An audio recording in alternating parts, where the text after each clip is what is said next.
The House at Hollow Creek. Chapter 1.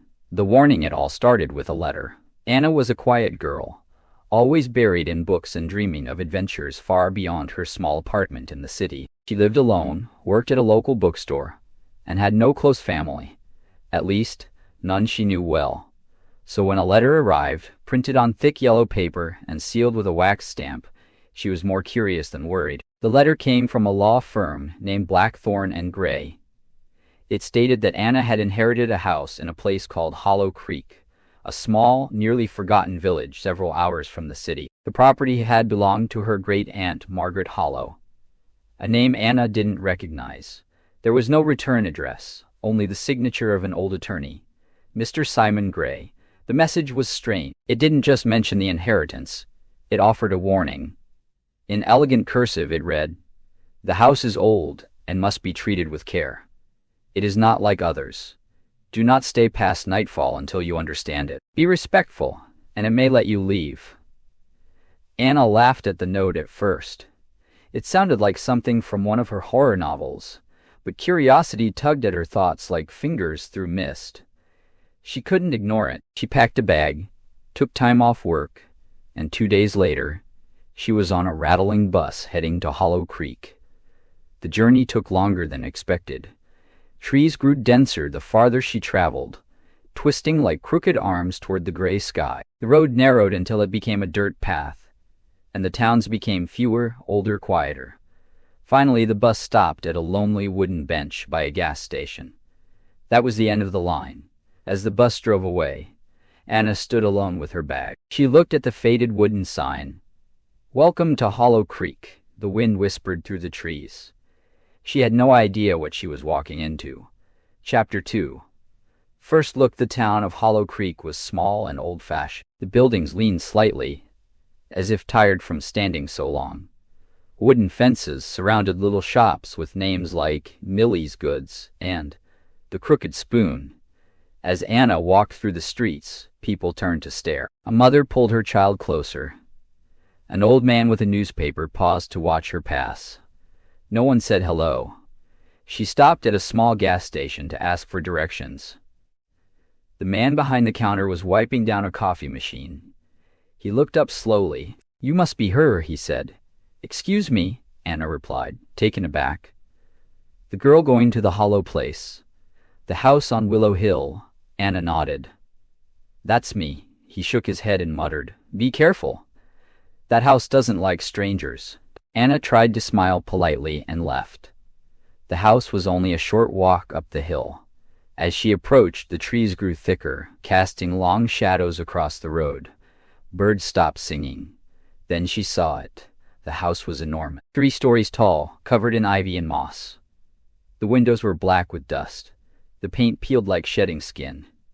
The iron gate creaked as she pushed it open. The front door stood half open, waiting. Anna stepped inside. The air was heavy, cold. It smelled of damp wood and forgotten time. The silence wrapped around her like a blanket. Chapter 3. The portrait. The interior was just as she imagined. Dark wood, high ceilings, and the soft groan of old boards beneath her feet. Dust hung in the air like fog, catching the faint sunlight that struggled through the curtains. Anna explored the front hall. There was a grand staircase, a cracked chandelier, and portraits lining the walls. One painting stood out. It was of a woman in a black dress with a high collar, her hair tied tight. Her eyes were deep and sharp, following Anna wherever she moved. The plaque read, "Margaret Hollow, 1897. Anna stared at the painting. The woman looked familiar. Something about her eyes, the shape of her mouth. It was like looking at an older version of herself. She shook off the thought and began opening doors. The house had dozens of rooms, each filled with antique furniture and forgotten belongings. Some rooms were perfectly preserved. Others collapsed into decay. That night, Anna lit candles and sat in the dining room to read the letter again. That's when she saw it. Footprints.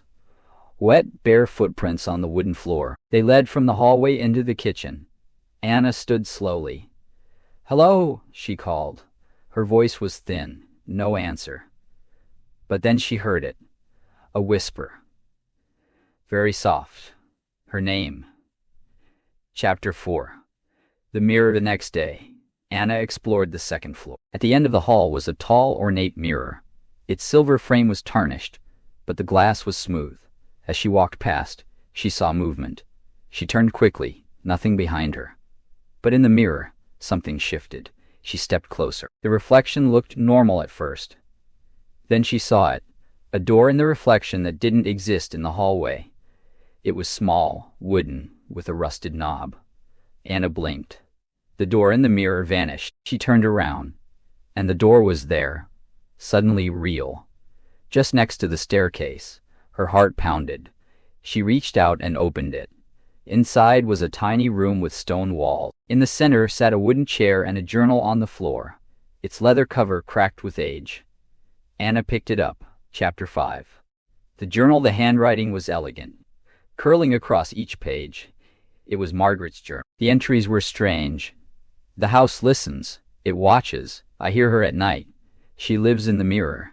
She waits for me to sleep. Anna turned the pages, heart racing. I saw her face today. It was mine, but older, colder. The last entry chilled her. She is me, or I am her. The house won't let me leave. I must stay until someone else comes. Then maybe I can go. The walls groaned. Anna jumped. A soft creaking echoed down the hall. Something was moving. She put the journal down and slowly backed out of the room. Chapter 6. The whispering hours. That night, Anna tried to sleep in one of the cleaner bedrooms. She locked the door, lit a candle, and pulled the blankets around her. She had barely closed her eyes when the whispering started. At first it was distant, like wind through trees. Then it grew louder, her name. Over and over. She opened her eyes and saw a shadow at the foot of the bed. A tall figure, pale, still. It said nothing, just watched. Anna couldn't scream, couldn't move. Her body was frozen. The figure leaned closer and whispered, "Why did you come?" Then it was gone. The candle flickered back to life.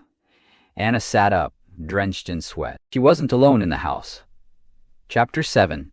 Trapped. The next morning, she ran to the front door. It was locked. She tried the windows, nailed shut. The house had changed.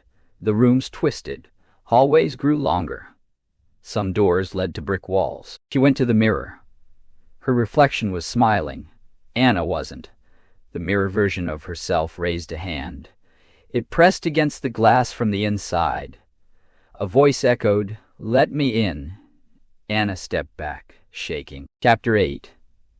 Becoming. Days passed. Time melted. The house fed on her fear.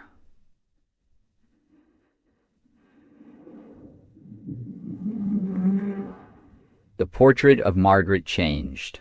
Her face slowly became Anna's. The eyes were full of sorrow, pleading. The journal reappeared in different rooms. Pages. You are me now. Anna saw herself in mirrors, but not doing what she did. Sometimes her reflection blinked late, or didn't blink at all. Her dreams were filled with screaming. She stopped trying to leave. Chapter 9. Hollow Creek. In the village, people whispered. She came to the hollow place. They say she walks like the old one now. One foggy morning, the house door creaked open. Anna stepped out. She wore the same clothes, had the same hair, but her eyes were empty. She passed the gas station. The old man looked up. "You're not her," he muttered. Anna just smiled. Back in the house, a girl screamed from inside the mirror. But no one heard. Only the house. Only the hollow.